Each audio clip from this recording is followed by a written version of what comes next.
esposa. E o que acontece? Todos nós sabemos a história. Paulo vai andando pelo caminho, e quando ele está próximo a Damasco, a Bíblia diz que já dava para ver até os portões de Damasco. Uma luz toma conta do ambiente na hora. Aleluia. E naquela hora ele fecha os olhos e ele cai no chão. Alguns pregadores têm a mania de dizer que Paulo caiu no cavalo. Quem caiu no cavalo é o pregador que fala que Paulo caiu no cavalo, porque a Bíblia não diz que ele caiu no cavalo. A Bíblia diz que ele cai no chão. E quando ele cai no chão, ele ouve uma voz que chega para ele e fala assim: Saulo, Saulo, por que tu me persegues? Naquela hora ele não entende muito bem o que está dizendo, e a voz fala: por que tu me persegues? Aí Jesus olha e fala: duro vai ser para você recalcitrar contra os meus aguilhões. Agora ele está cego. O grande perseguidor está diante do Nazareno, parado no caminho. Todos que estavam com Saulo não sabiam o que estava acontecendo. Eles param, porque o grande valente, o grande guerreiro, o grande raivoso, agora está calado, está de joelhos diante do Nazareno que morreu por mim, morreu por você. Ele agora está inerte, parado no nada. Sabe o que acontece? Muitas das vezes tem gente que acha que é grande demais, grande e maior do que o nosso Senhor, mas quando o Senhor aparece para ele, ele abaixa, ele fica quietinho, porque não há ninguém maior do que o nosso Deus, não há ninguém mais poderoso do que o nosso Deus. Ele para e de repente a voz fala: você vai entrar na cidade, você vai a uma rua chamada direita, lá vai ter um servo que vai abrir as portas para cuidar de você. Na mesma hora Deus está falando com Ananias, o profeta Ananias, e Deus fala assim: Ananias, levanta, enche o chifre de azeite, vai a uma rua chamada direita, lá está um homem que eu escolhi para a obra.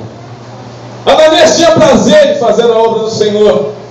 Ele levanta, prepara tudo, e quando ele imagina que quando ele vai sair, ele olha e fala assim: Senhor, mas qual que é o nome do homem? Como é que eu vou chegar lá? O que eu vou dizer?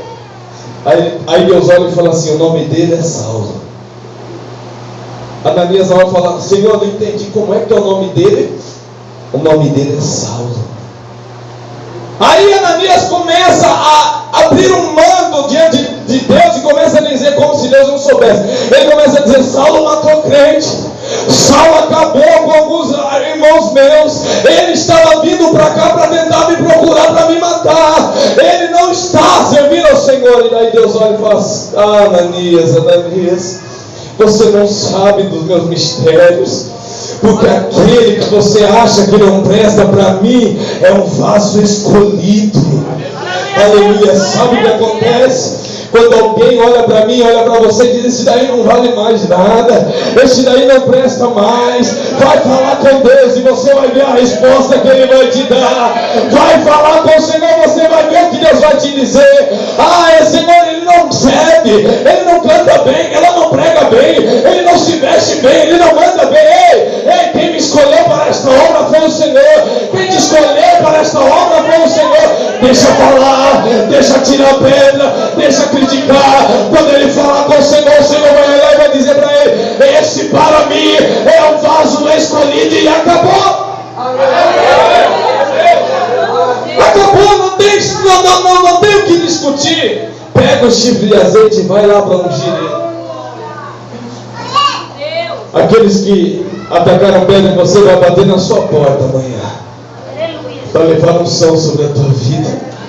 Aqueles que olharam e disseram que você não conseguiria, vão ter que ir lá ver você, vão ter que ir lá te abraçar, vão ter que ir lá adorar Jesus com você. Aleluia. Ele vai, quando ele chega lá, ele se depara com o Saulo cego, sem poder ver, porque agora os olhos dele não vão ver mais o que ele via, vão ver outra coisa. Ele ora, e quando ele ora, a cegueira vai embora. Só que o homem que vai enxergar agora não é mais Saulo. O homem que vai enxergar agora é Paulo. E qual é a diferença, pastor, entre Saulo e Paulo? A diferença é que o perseguidor vai passar a ser perseguido agora. ser que a raiva, a ira, a raiva que ele tinha agora vai virar amor. Agora vai virar espírito de pregador, espírito de missionário. É isso que vai mudar na vida de Paulo. E ele começa. A Bíblia diz que ele sai daquela casa e com uma sede, uma fome tão grande de pregar o evangelho, de anunciar a palavra. E ele começa numa força muito grande, a ponto de chamar a atenção de muitos. Sabe o que acontece muitas das vezes quando eu e você começa numa sede tão grande de fazer a obra? Sempre tem alguém para levantar e tentar impedir a gente de trabalhar. Sempre tem alguém para levantar e tentar quebrar as pernas, tipo o Mefibosete. Ele está pregando com uma alegria muito grande, e de repente ele é chamado para o conselho da igreja. O conselho olha para ele e diz assim: irmão Paulo, é o seguinte, você foi perseguidor, agora você está sendo quase que perseguido. A gente vai mandar você ficar quietinho ali um pouquinho, só um pouquinho, para que essa fúria deles passe. Daqui a pouco a gente vai lá pegar você para fazer a obra, tudo bem? Paulo, uma fã de um novo convertido, fala: tudo bem, pastor. Eu imagino que Pedro está falando com ele e diz: tudo bem, Paulo, tudo bem. E a Bíblia diz que Paulo vai para Tarso. E quando ele chega em Tarso, ele conta para a família dele que agora ele é um cristão desse cristianismo. A família rejeita ele. Ele já não pode mais trabalhar como ele trabalhava, não pode nem trabalhar ensinando o evangelho, não pode, ele tem que agora ficar calado. E como todo judeu tinha duas profissões, ele vai fazer a segunda profissão, que era fazer tendas. Ele se afasta, monta um lugar, monta um comércio e começa a fazer tendas. E naquele lugar, ele fica 1 ano, 2 anos, 3 anos, 4 anos, 5 anos, 6, 7, 8, 9, 10 anos, 14 anos.